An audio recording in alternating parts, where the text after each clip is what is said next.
This weekend, Victor Wembanyama back on the floor Sunday after he set out Game 3 due to a concussion. And behind Wemby's 7 blocks, 27 points, 12 rebounds, the Spurs left Portland with a 3-1 series lead and a chance to close it out at home on Tuesday. Wasn't all easy, though. The Spurs trailed by 17 points at halftime, still ended up winning the game by 19 points, becoming the first team in postseason history to trail by 15 or more at the break and still win by at least 15. Did the win yesterday maybe erase any doubt anyone had about the Spurs going on a deep playoff run? Perk, I go to you because I remember there were some question marks once Wemby got hurt.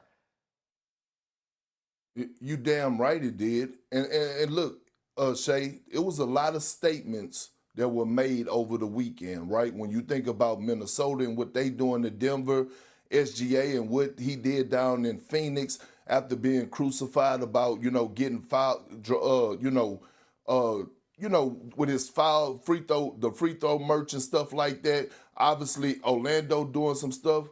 But San Antonio had the biggest statement over the weekend, and they silenced a lot of doubters, in my opinion, and showed why they're really on the verge of winning the NBA championship. Because the only knock on the San Antonio Spurs all season long has been their lack of experience. And here they are, since Friday, going to a hostile environment in Portland on the road with a bunch of young guys. In Game 3, they go in there without their guy, their generational talent, Stephon Castle 33, Dylan Harper 27. Okay, fast forward to yesterday's game. They down 19. They never seem phased or anything. All of a sudden they make a run and we see De'Aaron Fox show up, Wemby show up in the fourth quarter.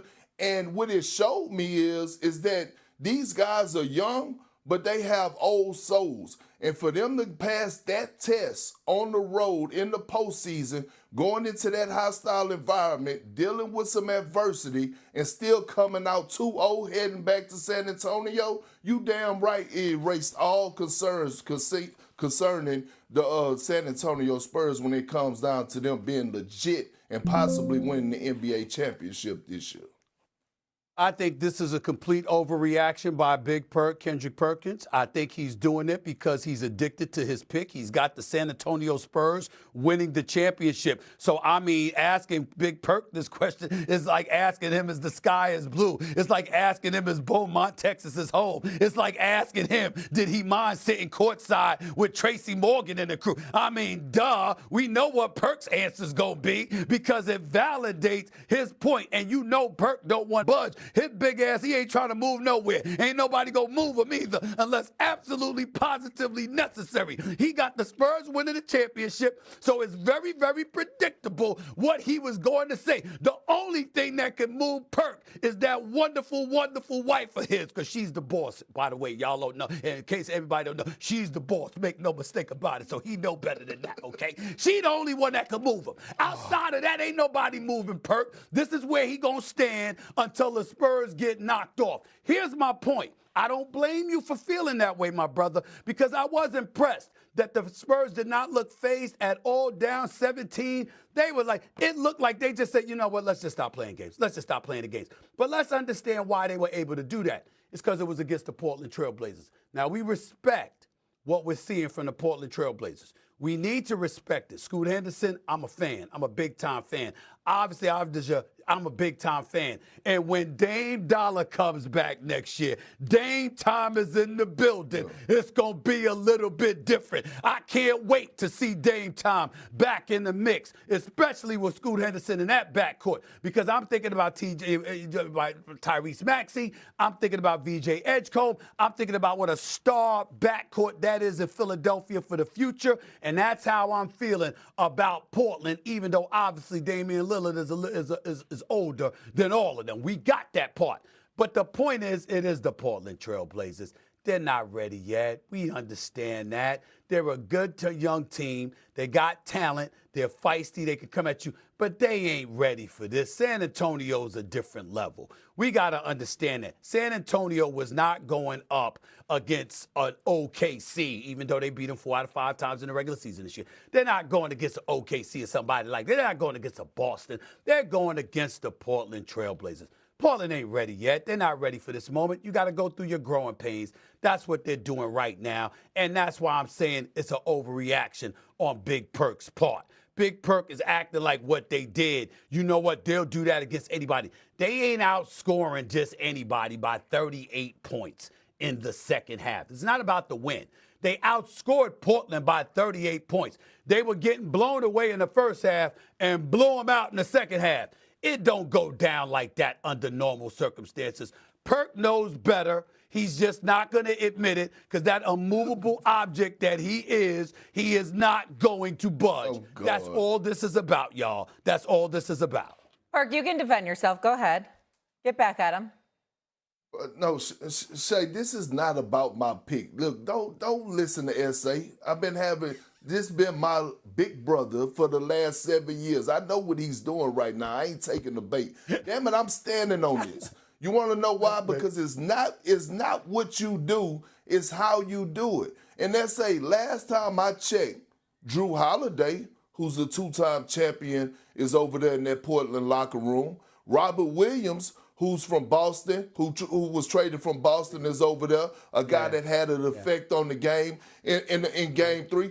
My thing is, look at the Wemby effect, right? Just think about this for a second. Yeah, they had to gut it out in Game 3 without him. Dylan Harper was ready for the big stage. Him and Scoot Henderson was going back and forth. I love how he rose to the occasion. But it was all about Wemby to me in Game 4 and his impact on both ends of the floor. He is an offensive system along with a defensive system. The way that he's able to set the tone and be able to anchor a defense, I've never seen anything like it in my life. When you think about when him taking out Klingon and Robert Williams and them having no impact whatsoever after Game 3, Klingon had 11 rebounds, Rob Williams had 11 and 9 off the bench. And all of a sudden, you see Wemby turn it up a notch. He came into Game 4 offensively shooting jump shot after jump shot after jump shot in the first half, and then all of a sudden he realized, now I'm going to go get my bread and butter, and that's in the paint. I'm going to set some screens, I'm going to roll to the basket, I'm going to catch lobs, and I'm going to dunk it. To me, when you're on the road and you come back being down double digits as a young squad and you stay poised and keep it together and end up winning by double digits along with holding them under 100 points, damn it, you looking and you working with something. What the hell are you doing? Trying to imitate one of the great imitators and comedians, Ari Spears, when he's imitating Shaq? Told me, give me the ball. I'm going to dunk it. I'm big brother. You little brother. I mean, what is that? What is that? So it's Wemby. We know what Wemby can do. We know what Wemby can do. The issue is, how about De'Aaron Fox? How about De'Aaron Fox shooting 65% from the field? How about him shooting 7 or 8? In the paint. The fact of the matter is, Portland, we know what Wemby can do. The problem is Portland doesn't pose much of a resistance defensively. That's the point that I'm making. Wemby's going to be Wemby. I understand that. But you can still beat the San Antonio Spurs, even with Wemby being Wemby, if you neutralize other people. Portland wasn't doing that because they're not equipped to do it. That's all I'm trying to say. They're young, they're up and coming. I know they got veterans like a Williams, like a Drew Holiday. Drew Holiday obviously is a champion, personified. The brother brings credibility and experience and all of that with you. But collectively speaking, and who they really hang their hat on are a bunch of young brothers that ain't ready yet. They're skilled. They're only going to learn from this. They'll be even better next year and the year beyond and the year beyond. But they ain't ready for a 7'5" dude with a supporting cast who ain't shying away from the smoke, ain't scared of anybody, okay? And you got to get like De'Aaron Fox who can ball, but you got to have something defensively to neutralize everybody else. And they can't do it. Other teams are going to be able to do what Portland can't do. That's all I'm saying. Wemby's a separate matter. But everybody else on the Spurs shouldn't be looking like, yo, we getting blown out in the first half. It means absolutely nothing to us because we're going to blow you out by 38 in the second half, in one half. That is not normal. but it was yesterday because it's the Portland Trailblazers. That's the bottom line, and Big Perk knows that. And maybe Wemby needed the first half to kind of get reacclimated, right? The biggest problem the Blazers had was that they didn't get after the Spurs when they didn't have Wemby in Game 3. No. Let's now move to the NFL draft. Yes, Stephen A., go ahead. Big Perk, when you get a chance, man, when you get a chance, Big Perk, can you get me one of them chains? I kind of like it. Just get me one. I got you. I got you. I'm gonna get that. Go ahead, Shay. Okay, very good. As Doggy would say, Shay, you may continue. Thank you. I